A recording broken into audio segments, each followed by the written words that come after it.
I'm Jack. I'm a practice-based designer. So some of you are probably wondering what that is. Well, my practice mainly revolves around social projects. And to do that, I try to challenge systems of infrastructure. Now, that means I actually can't restrict myself to one element of design. And those elements mainly revolve around sociology. So in my work, I try to push for the idea of people to understand the importance of social sustainability and social projects. Now, in this role, I have to be many different people. I've got to wear loads of different hats. So I've got to be an activist, a community-based designer, and foremost, a maker. Now, I've come to learn actually that these roles are really important when engaging with a community or involving a project that involves a community. And as I said, I try to push people to understand this because there are other factors which are just as important. So when we speak about sustainability, I'm sure you've heard today and you all know, we usually think about environmental, so climate change, global warming, etc. But in my case, I want people to understand social issues. And social issues actually include a lot more than we think. They involve healthcare, politics, education, psychology, and equality. And now the intersection between all of these is where I start the story. So, antenna, I want to take you all back. I want you to imagine you're all at high school again. I want you to imagine you're all 16, and yes, I want you to imagine about sex. Very quiet, that's a good response, I like this. So I don't want you to think about the first time you had sex, we don't want to hear about that. I want you to think about sexual education. So, think about this. What type of sex ed did you receive? How many lessons did you have? Who taught you this sex ed? And keep these questions in the back of your mind. So, this is me at age 16. And yes, I'm the one on the right with the really awful hair. It was a style choice, I promise, at the time. So, I went to high school in the UK for 7 years. So that's 5 lessons a day. So that's 25 lessons a week. And if we calculate that up, that comes to just under about 7,000 lessons in total. And in my 7 years of experience, I had 1 lesson on sexual education, and it was awful. So this 1 lesson crammed in this basic information. How do we put a condom on a banana? Don't get pregnant, be healthy. And if anyone has seen that scene from Mean Girls, then you know what I'm talking about with this. So I left, and I didn't know anything about how to have a healthy relationship with someone of the same sex as me. But that was 9 years ago. So has it changed since? So in the UK, and I can say this because we're British, we pride ourselves on thinking that we're forward, we're open, we're accepting, we're forward-thinking. And we are, yes, that's very, very, very true. But when it comes to educating the public around these topics, again, we're still very British.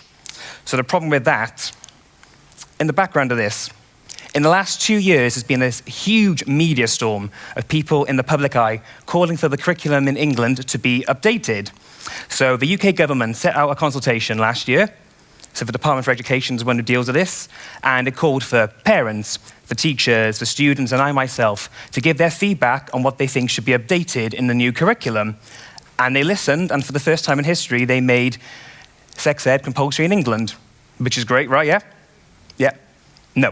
So, whilst this is wildly received, trust me, and long overdue, their teaching kind of misses some very important factors.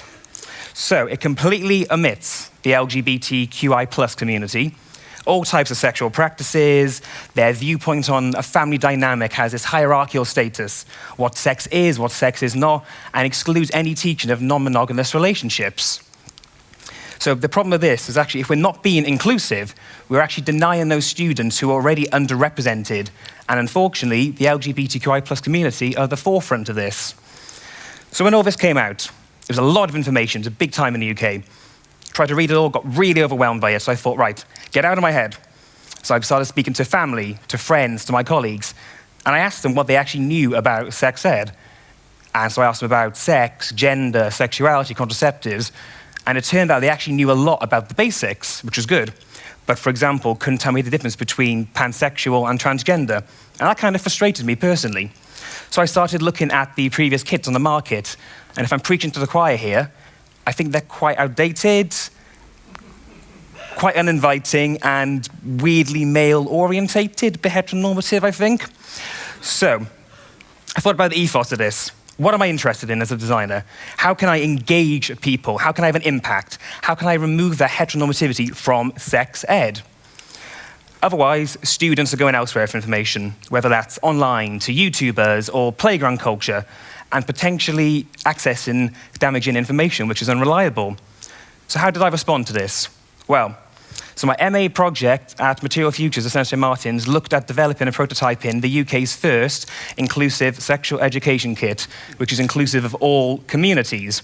Now, in this kit, it was designed with something called curriculum-based design, which means all the design processes and the design outcomes are created in a way that enhances the learning for all students. So this is the thing, we all learn differently.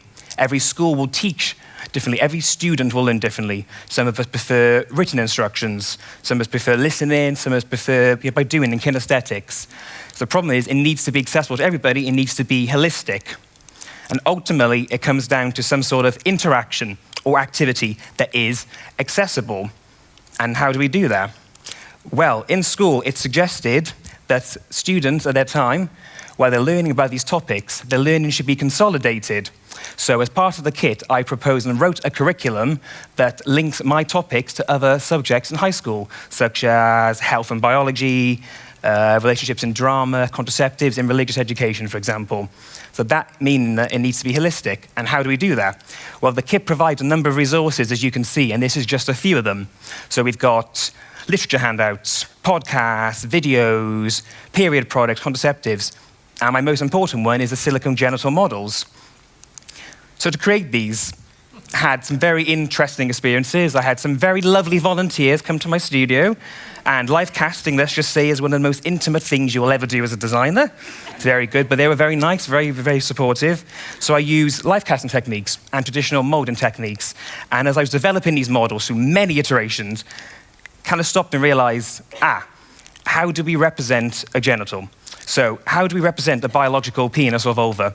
How do we represent a transgender vulva or penis? Because the problem is, we actually can't. So our bodies are different. We are all different. So this kind of stuck me for a bit. So as I was developing these, I sort of then stood back and realized, right, what we need is a basic representational model. And this model will then be used for teaching of hygiene, so how to use the body parts and interaction. And that actually came out to be the best tool. And that kind of impacted then my drawing and the aesthetics using for the kit. So I was thinking, okay, in this curriculum, should my drawings and aesthetic be simplistic? Should they be really detailed like a Grey's Anatomy book, or somewhere in between? Because actually the resources need to stand out on their own accord, but actually work holistically together. And that then impacted my thinking and ideas of color theory. And I love color. I think color is a really important factor in design. So I looked into the color receptors of how students between the ages of 11 and 18 actually respond to these in the classroom.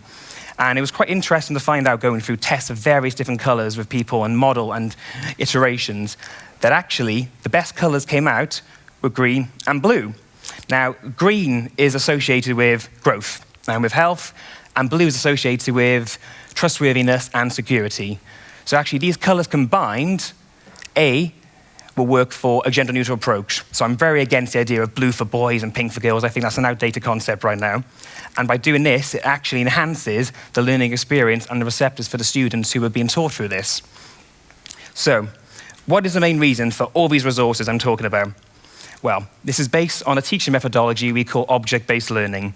Now, this is a methodology where we have an object present, like this, for example, and to be able to actually to hold, to feel, to see, to smell, to lick, if you want to, the object actually enhances their learning facility versus what it would be if we didn't have the object actually present.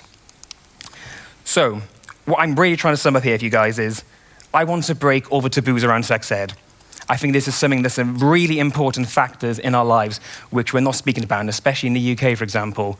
This is something we need to be open about and discuss with people because it's actually really, really important. Ultimately, my goal here is to see that every student can access an information or education that addresses their personal needs, will actually give them a voice and actually allows them to be heard. Thank you.